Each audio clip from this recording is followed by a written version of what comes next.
Greetings from IBT Online and welcome to our Go Global webinar today on how to promote your business online in China.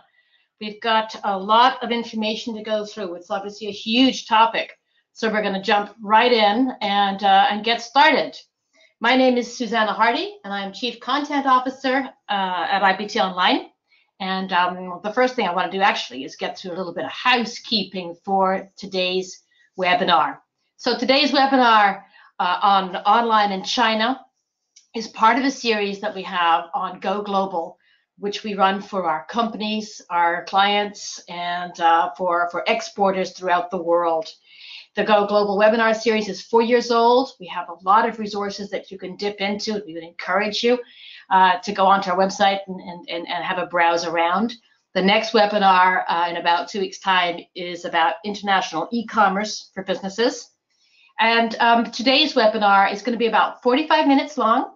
We're going to have 3 polls during the webinar, and I'm even going to try and give out a handout. So it's an infographic on China and the online environment in China. We're going to have a live Q&A at the end, so we would really encourage you to add any questions you have into the question box, which you should see on the right-hand side of your screen. It says questions. Just click on that and add your questions in as we go. And at the end, we're going to have a very brief survey. There's only, I think, 6 questions on the survey. It's very brief, and it would really, really help us out if you could fill out that survey. It's just really to help us keep on track about what interests exporters around the world. Finally, you will be receiving a recording of this webinar and the slide deck into your email inbox on Friday. So that's it. Just sort of sit back and enjoy and get some good questions in. I hope that we have a lot of information that you find of use to you. So first, let's just introduce the experts today. As I said, my name is Susanna, and I'm Chief Content Officer here at IBT Online. I worked with IBT for many years now, since it was founded in 2002. I joined in 2003. And I'm really responsible for heading up these webinars and part of the learning processes that we go through. Vanessa is joining me today as well. Vanessa Li Adamson. She's the Senior Digital Marketing Manager at IBT, based in our UK offices. And Vanessa is a real fantastic expert on the China market, the China social media, the China web, the China online world. And is in charge of running all of our China businesses for our clients, whether they're looking to do the full gamut of social media marketing or just a simple website to hook into the Chinese web market. So there you go. Vanessa is here to share some of her experiences and her wisdom, and will also be available to answer questions later. A quick word just on IBT Online. IBT stands for International Business and Technologies Online. And our core value is that we think small mid-sized companies can harness the internet and harness the web to expand globally. So we are focused on exporters, and we've helped over 400 or nearly 500 companies now build websites, manage their online presence, and go and reach out globally to their export markets. There are over 18 US states that we work with directly, but we also have clients in many other parts of the world. We are a US company, but we also have offices in Europe and staff that is all multilingual, multinational, global citizens. We've been nominated for several different awards, basically for innovative technologies to help exporters. So that's sort of us in a nutshell. I think the important point to remember is that we're 100% focused on you, on mid-sized exporters, and use the web to do that. So today, what we're going to be talking about is our agenda today. Why should we have an online presence in China? What does it bring us? Why should we bother? Is it important or not? The second part of the presentation is really about the main players that exist in the China market, and I've called them BAT, and you'll see why in a moment. And sort of the BAT and a few of the other major ones that we think international exporters should know about and the different roles they play in working out strategies. Then we're going to focus in on some of the strategies that exporters typically use and the ones that we see working best. So given our experience in the last few years, where do we see exporters really optimizing their online presence and really doing very well in China using these tools? And what are the sort of, I guess, pitfalls? What are the potential worries that we sometimes see clients getting into? And finally, some conclusions, a few takeaways, and as I said earlier, some questions and answer time as well. And we would just encourage you to add questions that you might have into that question box. So there we go. Why China? Why bother? Why have an online presence? Well, we were thinking about this, and we thought the best way really is to let some of our clients really talk about that, and to show you. I mean, you know, there's no better proof than seeing a pragmatic example of it. This is the slide currently here is about a company called Avionics Support Group. They're a U.S. company, a mid-sized company. They're based in Florida. They don't have no overseas offices. That's all they've, you know, but they operate in global industries. They produce things for the avionics industry, and they realize that China is one of their biggest potential markets. They have an agent in China, and they gave them the traditional help, the traditional support. You say, okay, you can have a budget to go to a trade show, or you can have some brochures, some physical brochures. You could even come visit us in the States and have a look around the factory floor. And it was okay. The agents were clearly doing a lot, but not actually signing. They were not able to, you know, clinch the final deal, as it were. And so management said, well, why don't we try something new? We'll try to have a website. We built them this website. It was the first one they had internationally for China. The effect was very immediate and very gratifying, because the agents were able to take the website and say, look, prospective client in China, we at ASG really are committed to the Chinese market. We're so committed, we've produced a website, which is really a fantastic website for you. It explains in your language the way you want to see it on your mobile phone or on your desktop, the way you want to see it at the time you want to see it, with details, with handouts, with testimonials, with the right pictures, fully localized, and there you go. The effect was really quite startling, because within 3 months they signed their biggest ever order, and the local distributors were overjoyed. And the agents were absolutely overjoyed and said, this is what we need. It shows commitment. It shows long-term loyalty to the China market. It shows what the Chinese want to see.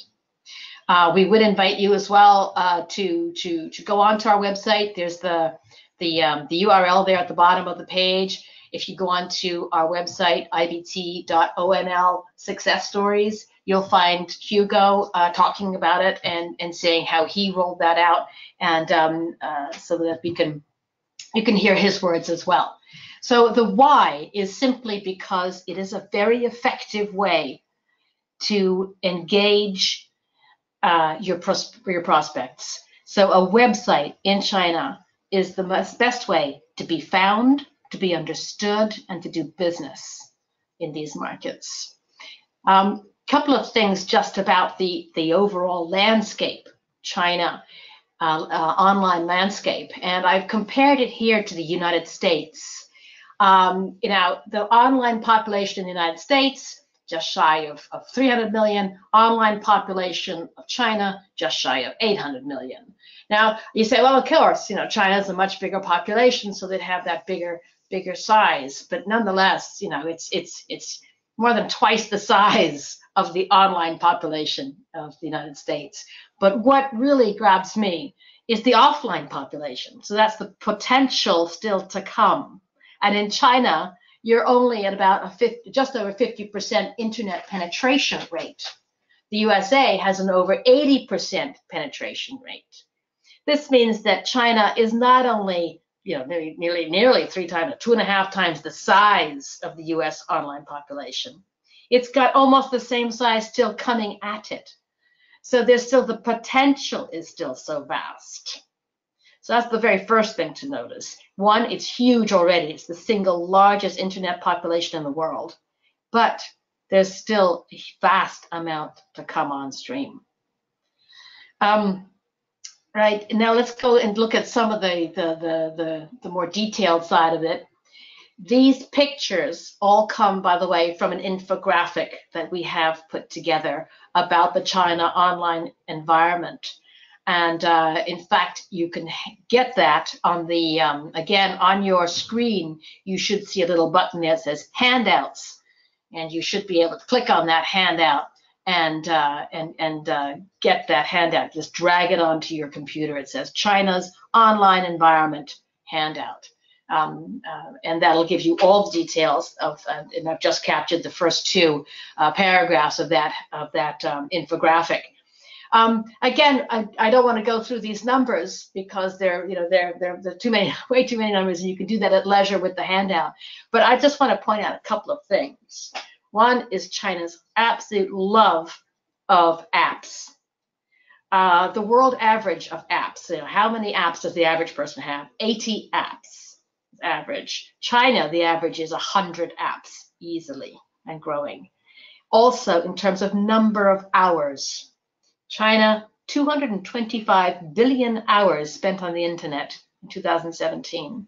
The next largest market is India at 50 billion hours. So again, the Chinese are extremely online. And you can see this reflected in their e-commerce market. It's pretty well to double the size of the United States. And it is growing in double-digit numbers. And we'll get on to that in a moment as well, both for the B2C and B2B.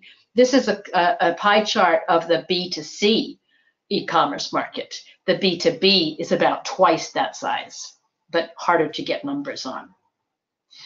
So again, you can grab the handout, which you should be able to access from your screen, and go through some of those numbers. But the conclusion of this slide is just the Chinese market, the Chinese environment is extremely internet focused. People use the internet all the time for a lot of things. And here we're going to get into some of the details. We wanted to highlight a couple of these specifics. The first about the online environment is that it is extremely mobile. The mobile, people very often discovered in China, very often discovered the internet via their mobile phone rather than a desktop. This has a lot of implications for how people use the internet and also how you as a company should approach it. Being a mobile-first market means it's very fast-moving. There's something about using mobiles to access the internet which encourages the use of more apps, as we saw, and also just more change. It also means that there's more disruption in existing models. More apps, more disruption also seems to foster innovative and social media.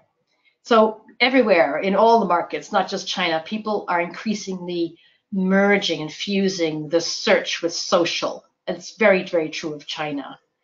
So, whatever the reason, maybe you don't always trust the retail sector, or you don't always trust the public sector, or you've just suffered a lot from counterfeits and scams, whatever it is. But it feels a lot more reassuring to get recommendations and thoughts from your friends and peer groups than it does from official resources. So let's say you're looking to buy a new car. Well, you go to your social media and ask your friends what they think would be a good deal, rather than going to a sort of a search engine or going to a car company right away. So a lot happens via social media. And again, we'll dig down into that a bit more later. It also means then that content becomes absolutely key. And the third thing just is how fused and interlinked the internet is becoming with daily life and non-internet activities. The best example I can give really is about digital payments. In many ways, you can get by with barely, having the very most basic type of bank account. All your payments and all the rest of it, all your cash, you can all do it through your apps in China. And again, we'll dig down into that a bit later.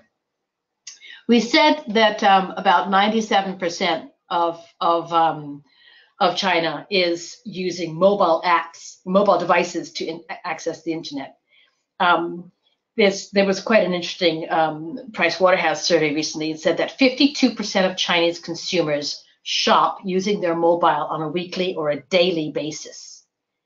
This means that more people shop using a mobile phone than actually go into a store on a weekly basis.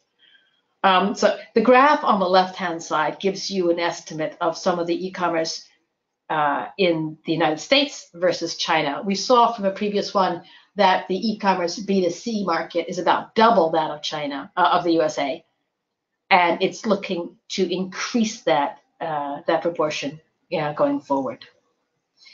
The conclusion is that in a very short time, 2020, a minority are not going to use their mobile phones to do shopping. So it's again, these are worth considering when you're looking at strategies. Chinese users of the internet, they book movie tickets, they order weddings, they manage all their finances, all from their smartphones. And a lot of those things are not always available offline. For example, credit cards are not that developed in China, and it means that mobile payments are sometimes the first and the only non-cash payments for many people. So there you go. I just want to sort of say that. And again, this sort of rapid introduction to things. Now that's going to bring us to our first poll, and I just wanted to sort of launch that poll and see how you're doing there on this. So please get ready on your mouse. Put your fingers on your mouse, and see if we can answer this question. So, are you currently doing business in China?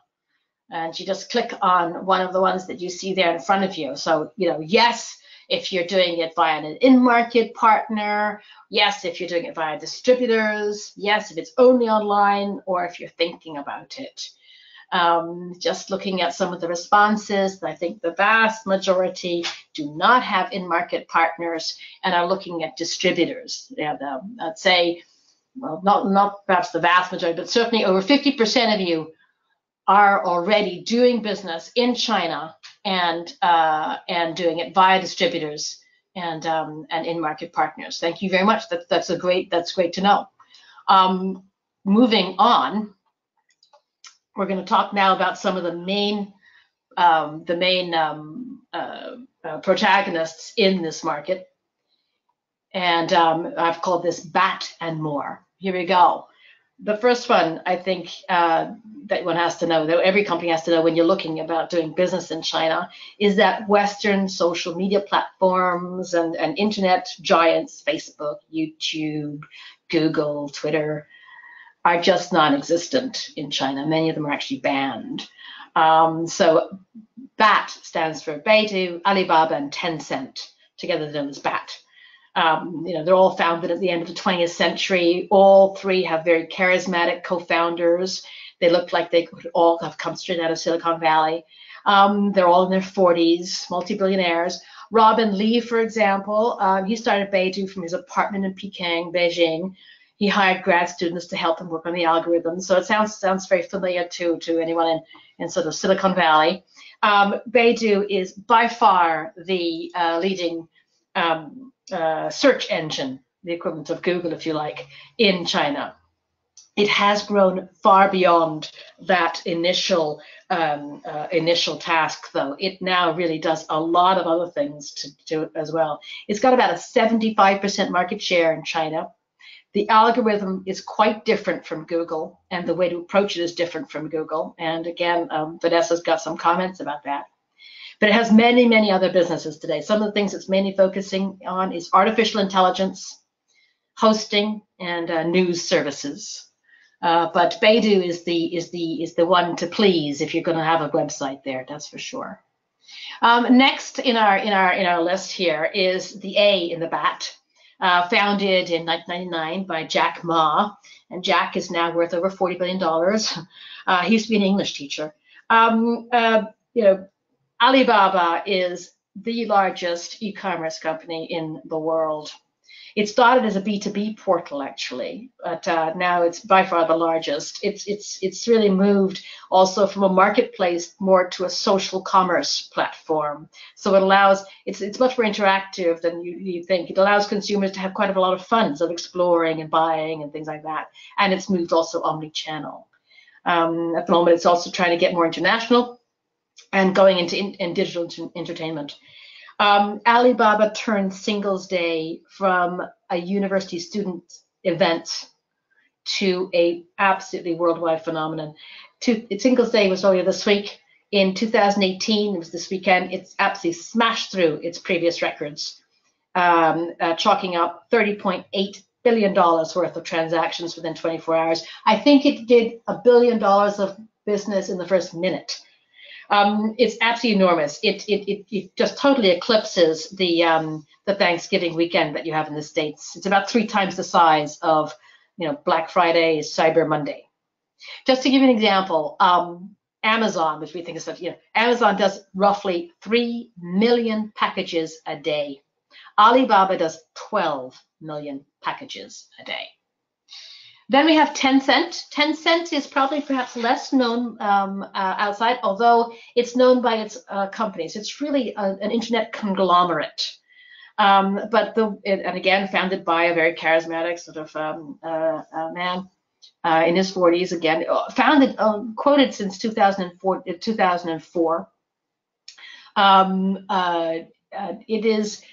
It does a lot of things. Instant messaging services, that's QQ. It does multimedia social networking, Qzone, WeChat.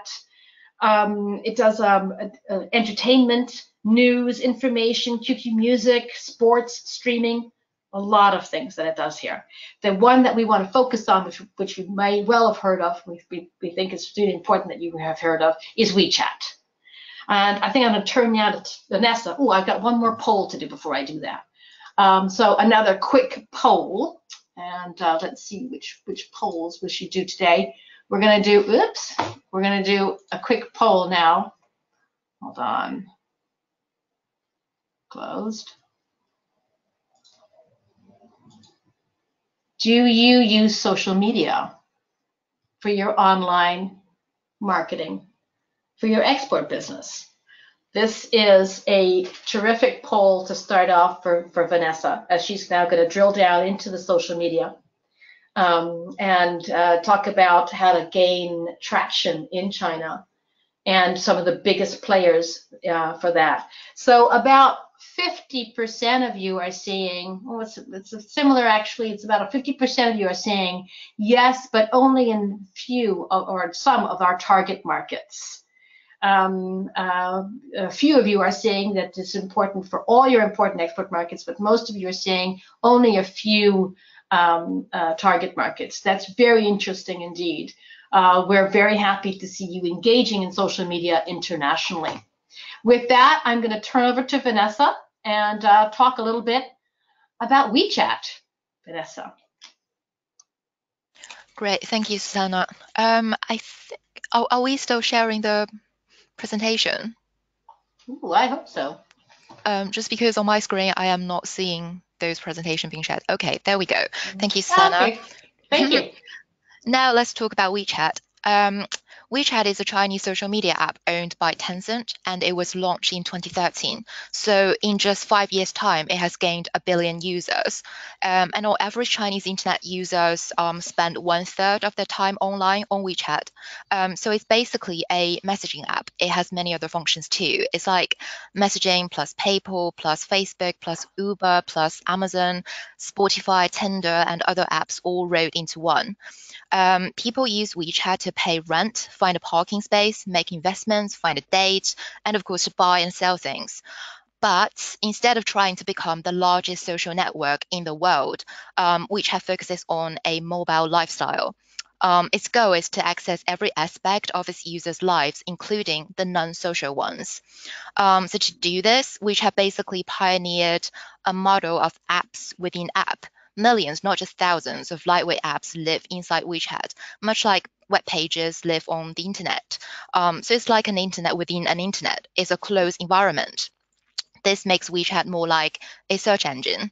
Now, all these apps on WeChat are called official accounts. There are well over 10 million of these official accounts on the platform. We will talk about that in a second. But first, I want to highlight how important WeChat is to China's day-to-day finance. Now, in every WeChat user's personal account, there's a section called Wallet. By opening it, users are giving options including money transfer, utility bills, money for virtual goods like QQ coins, as well as order taxi and movie tickets. You can pay for all of them without leaving the app as long as you add your debit card or credit card. Now, these cards can be from Chinese banks and some selected international banks. So WeChat Wallet also uses QR codes to kind of bridge the gap between online and offline. You will get a QR code that associates with your bank card once you have enabled Wallet. Now, the code automatically updates every minute for safety, of course. And for retailers, on the other hand, they just need to scan the QR code to accept a payment. Now, when a user downloads WeChat, it comes with a QR code and a QR code reader, regardless your operating system. So now, how do you get on WeChat as a brand? Obviously, as a company, you want one of these accounts because everybody is on WeChat and you want to be there too. So to set up a WeChat official account, you need a Chinese ID or a registered company in China. Now, if you don't have any operations in China, you can ask Tencent to create an account for you, but your account will not be seen by users in mainland China. It will only be visible to users outside of mainland China. But setting up an account is just a start. You can't run sponsored content at a low cost like you do on Facebook. Users of WeChat can only see you if they like you enough to follow you. So they have to know you first. Hence the challenge of brand awareness, which is paramount in the Chinese market. Whereas an exporter starting out in a new market like Germany or Australia or Mexico or wherever, they could use a marketing campaign on Facebook to get brand awareness. It doesn't work that way for China's online world. So your challenge here is to get enough brand awareness to get found on WeChat. Now this brings us to what does WeChat look like for a user? Now an average WeChat user share information with their accepted friends in chats and WeChat moments. So it's a private communication circle of friends. Now this goes back to the closed environment we just talked about. However, WeChat has opened up the application to sponsored WeChat moments to official accounts, but these are extremely expensive and the conversion is not great. So what do these moment ads look like? Now, as you can see under sponsor moments, we have the BMW logo there. The BMW ads, for example, consists of an image and a short caption with a tiny sponsor button in the top right corner of the ad. Interested users can click on details where a link will direct them to BMW's website. They can also turn off the ad by clicking on not interested. WeChat Moments was made accessible to all advertisers in 2016.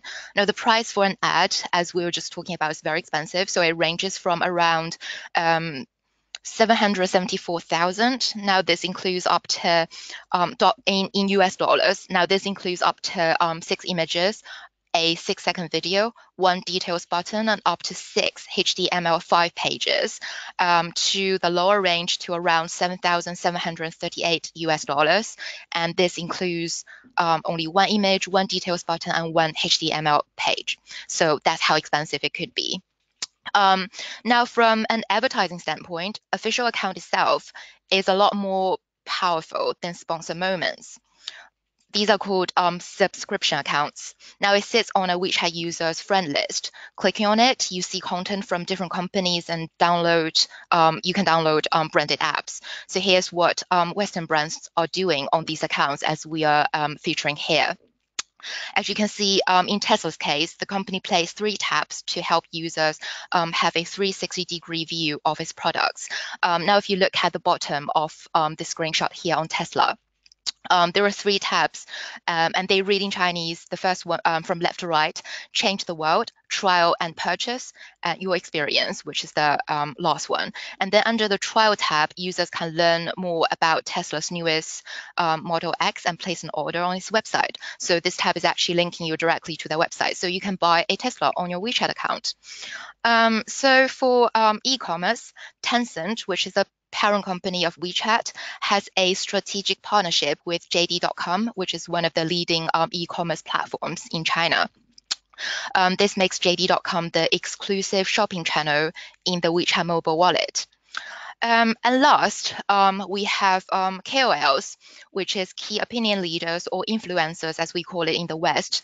Now, if you're a consumer brand, obviously KOL endorsement is very important, but the pricing here can be very steep as well. Now, this brings us to what are the cheaper options that we have in terms of advertising. Weibo. So Weibo is the next key social channel in China that we want to talk about. It's not just the Chinese Twitter. In many ways, it's much more similar to Facebook. There are also different types of paid marketing strategies you can use for Weibo, which is also much more affordable in our view. You could run pay-per-click ads to increase fan base and to drive traffic to your site.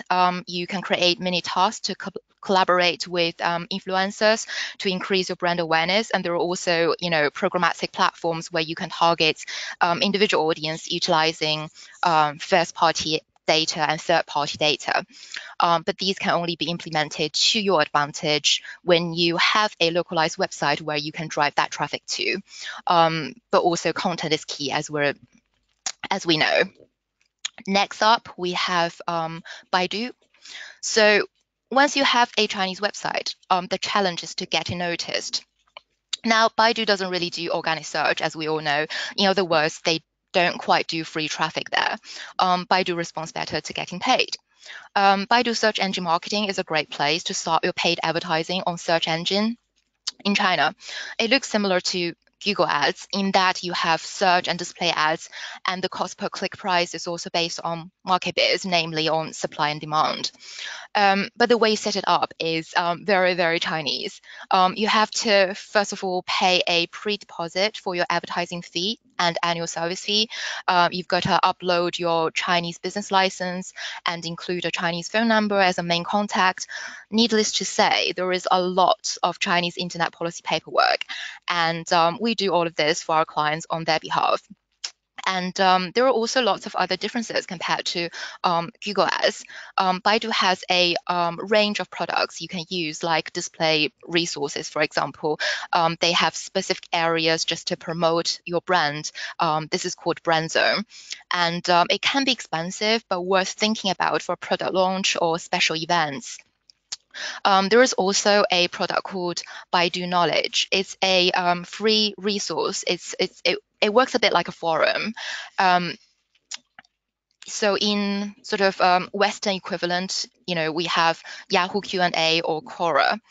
So it works similar like that. Anyone can ask a question and you can participate in answering. So it is one of the, the very few free ways few ways to get free brand awareness. Then there is also Baidu information feed ads. These are very interesting. You can place ads that are displayed in content-driven Baidu products like Baidu News. And just like Google Ads, you should measure and analyze results to optimize your campaign. Actually, you can still use the Google Analytics to track your campaign even though you're advertising on Baidu. There aren't as many free analytical tools in China.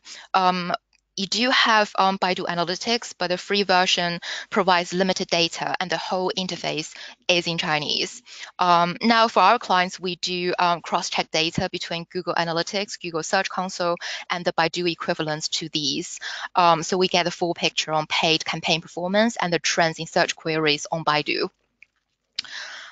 Now, let's have a look at China's strategies actually work for exporters.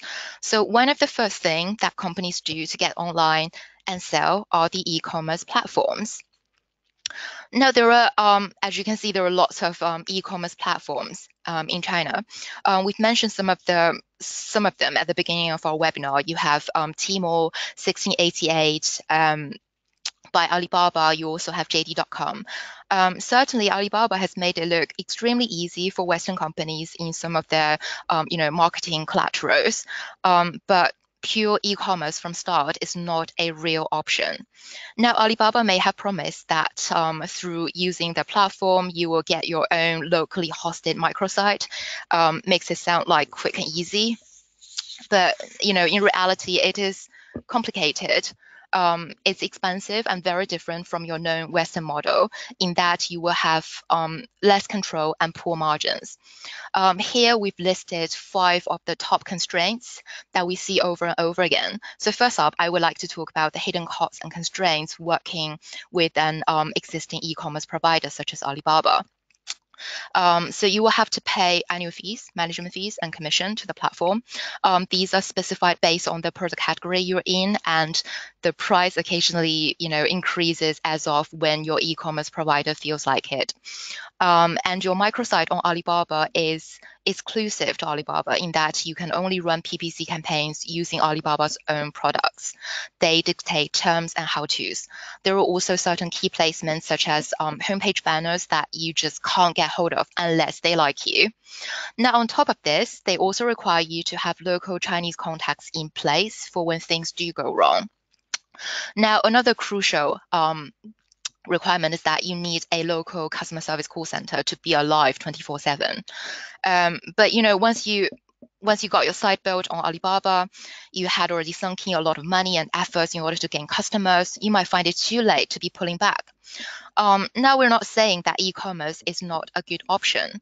In fact, it's a fantastic option for both B2B and B2C, but we just want to make sure that you control the brand and get the costing right. So how do you regain control? I am now handing back to Susanna for more strategies. Thank you, Vanessa. Indeed, it's one of the big issues we see is how do you gain control, keep control, build your brand as an exporter in the Chinese market. And again, we find that there are a few steps that really do work. Whether you're going on an e-commerce platform, whether you want to have a distributor, an in-market partner, or build a direct subsidiary in China.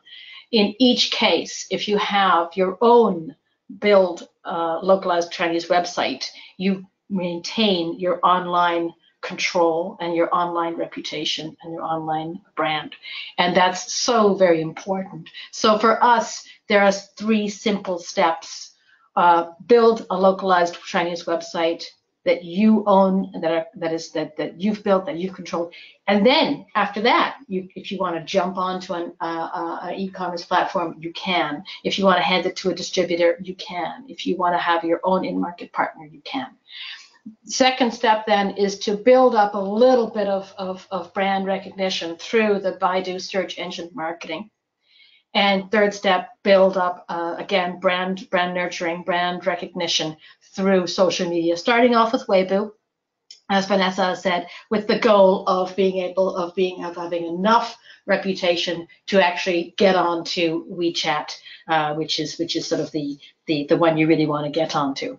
And this, we find, allows you to own and control your brand, to then nurture your brand, control it, and do business. It allows you to be found, to be understood, and to do business. There's something, though, I think that's important to emphasize. What do we actually mean by a localized Chinese website? I think this is also important to highlight. What we mean is something that's quite specific. We don't just mean adding a Chinese page to your existing UK or US or German or whatever website, your core domestic website. It's not going to be enough. It's just not going to be found in China. It needs to have a whole bunch of things built into it from the very start. We've listed them here as 10 specific items, which all have to be ticked in order to have an effective, optimized website for China. The first is obviously a registered domain name, something called an ICP filing and license. Again, this is very specific to China. It is it's not expensive. It's just very time consuming. A lot of Chinese only paperwork. Again, we a good age, people like ourselves do that for the clients, but it's a bit onerous, but it's there. You've got to be mobile enabled, clearly. Obviously fully adapted to local language, as well as taking some of the cultural aspects into consideration.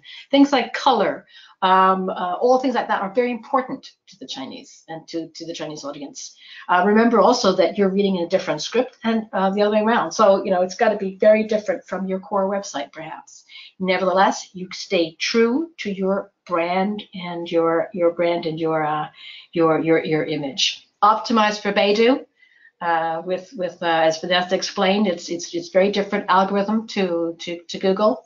Hosted locally, hosted in China.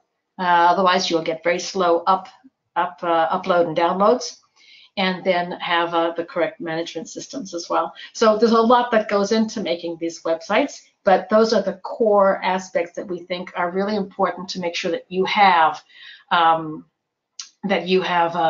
a really good optimized local website. And with that, I'm going to do the last poll, which is, do you have localized websites to support your exports? So, do you have Chinese localized websites? Do you have ones that are given to your distributors? Do you think about it? Do you go online? What are you doing here with your and actually, many of you are saying that you leave that up to your distributors. And some of you have your own, some of you are thinking about it, but the majority of you are basically saying, we leave this up to our distributors. We would give a little cautionary note on that, just because it is such a very important part of your business. Is your distributor, is our distributors really the right person to be running online? Do they always have your best interest at heart? Are they internal or external to your company? These are things, again, this is beyond the scope of today's webinar, but something we think that you should think about. Who owns your online presence becomes increasingly important in the 21st century. So we wanted now to drill down into some case studies, particularly as time is marching on here. I'm going to go back to the case study we had in the very beginning with ASG and their Chinese website. Only to give you an example of a website that was built. They have in-market partners, but they didn't want to have the full, at least in the beginning, the full social media and so on. They said, let's just go the baby steps first. We're going to first just build, or get us to build a Chinese website. So it's fully localized, it's mobile, it's hosted there, the ICP filing was done, all of that was done for them. Then we put up that website, made it live for them, and basically allowed their distributors to use it in order to showcase the company's products to prospects with as you said, really fantastic results. So this is a company that hasn't chosen, at least in the beginning, did not choose to do the online marketing and social media, but really just give this to their distributors. They said, I don't want my distributor owning my name in China, owning my brand. I want to own that, but I'm going to give him access to it when he wants. So he can go online and say, look, this is the company that I'm working for, that I'm hoping I'm pushing their products, but the company owns their website in China. And that's, I think, the reason why they decided to have their own website was that brand, that need to nurture their brand long term.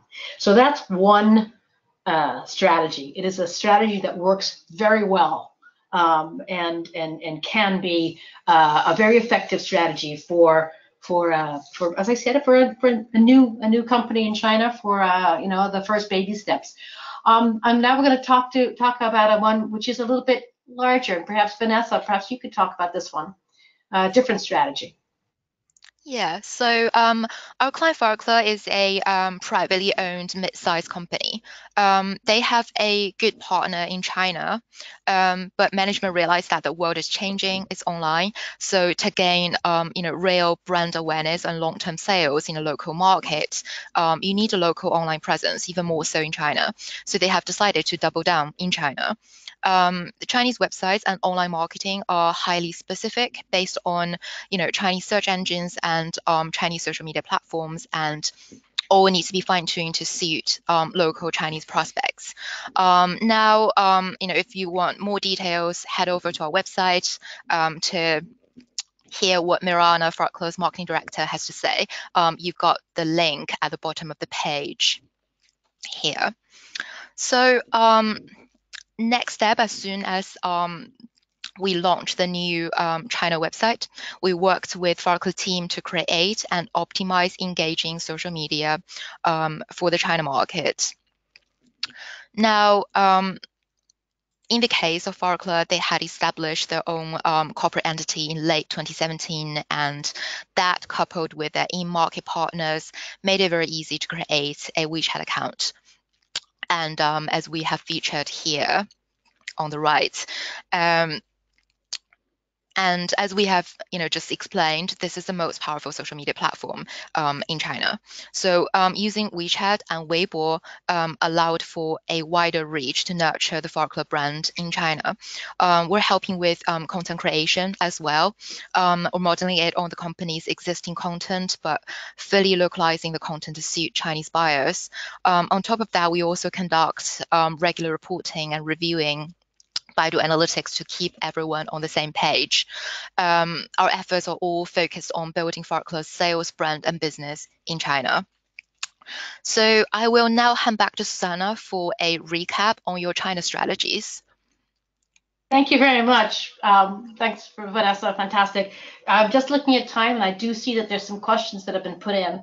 So we're just going to wrap up now with some of the conclusions and takeaways, and then get to your questions. So for us, really, what we found again and again over the last few years, working with exporters going to the Chinese market, is that if they could get their own little localized, it doesn't have to be a big one, but just a localized website, they can then bounce off that their social media and online marketing in order to build their brand in that market. It allows them just simply to really own and control their brand long term in that enormous market.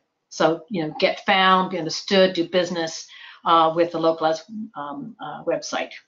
One of the simplest ways of doing it, as we mentioned earlier, is through Weibo.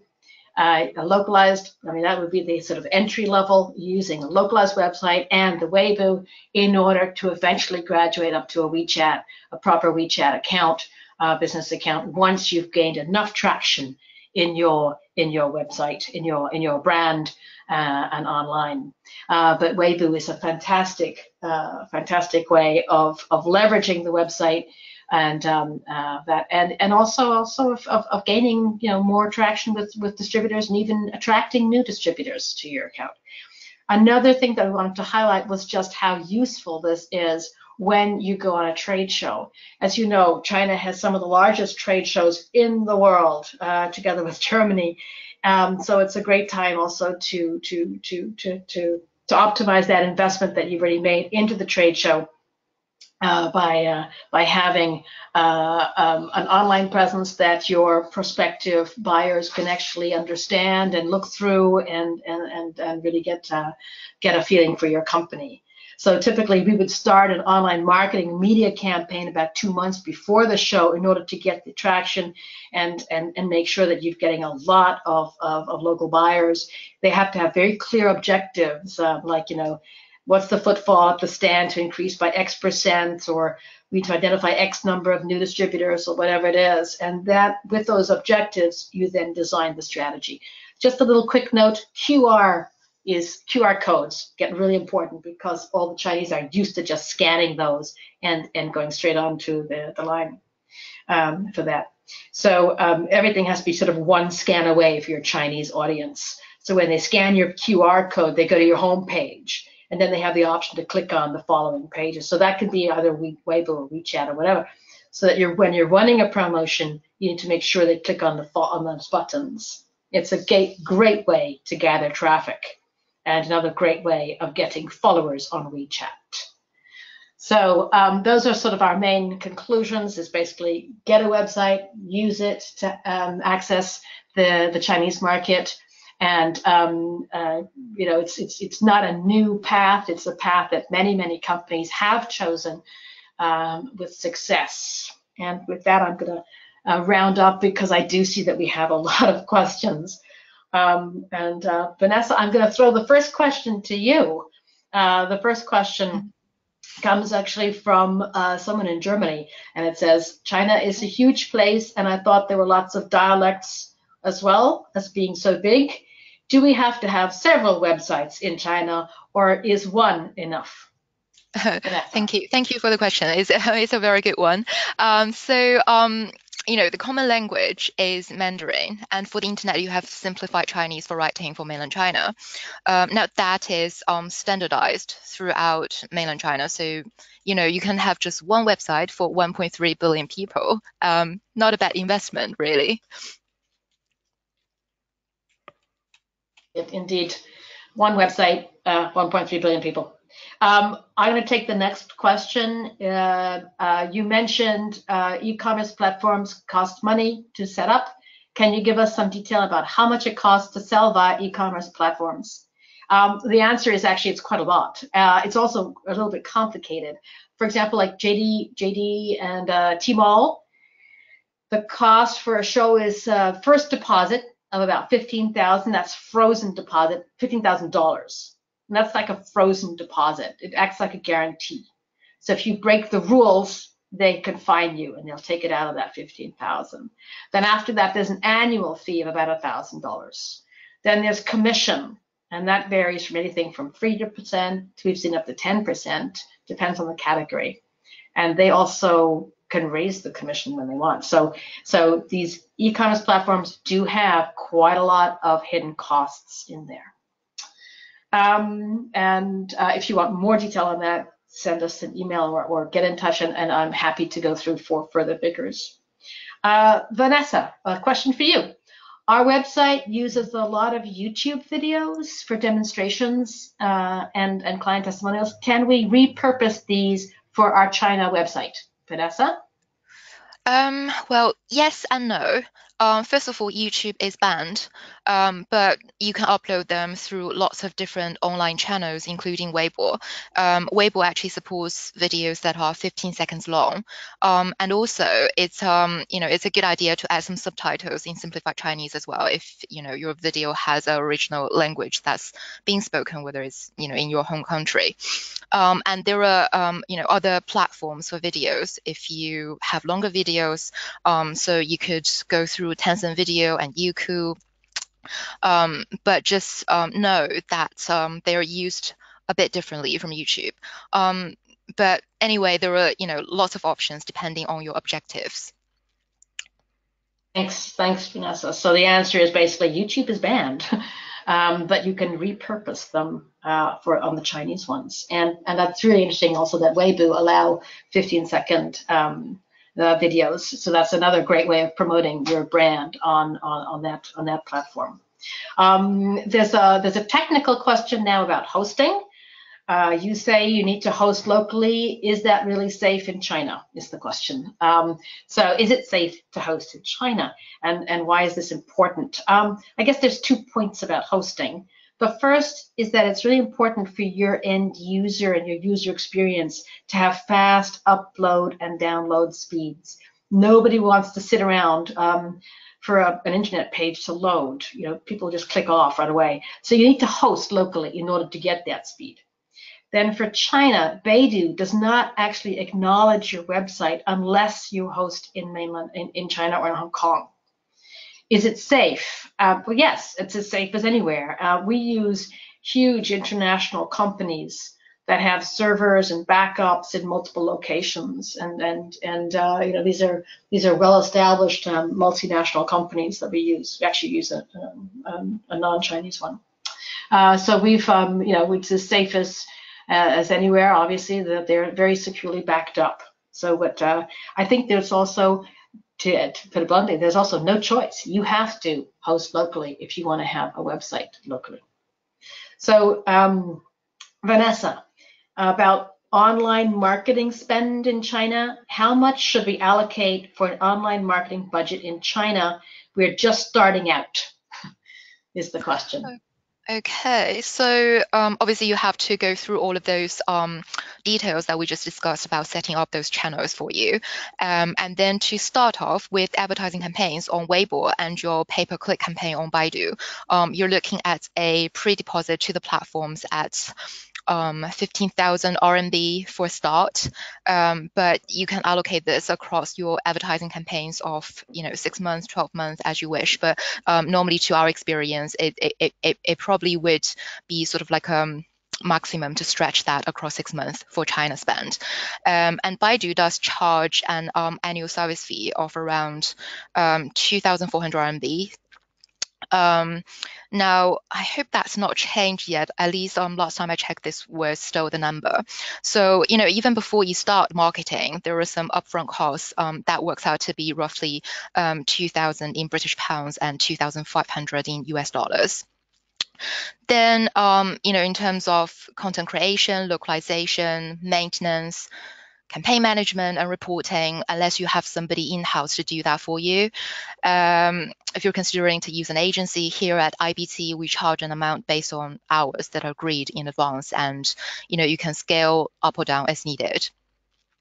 So yeah. Terrific answer for that. Okay, so there's some upfront costs which are immovable, and after that, you need to do something that's transparent, scalable, and according to your budget. So agreed by hour in advance.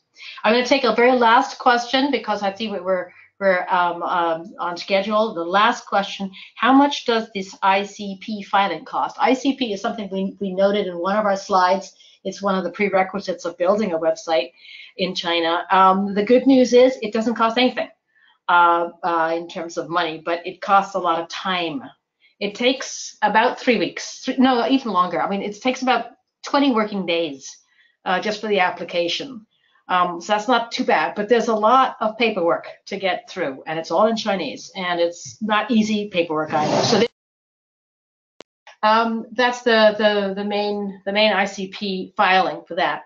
That brings us really to the end of our webinar. Thank you all so much. We do have a survey now, and I would please encourage you just to quickly answer that survey.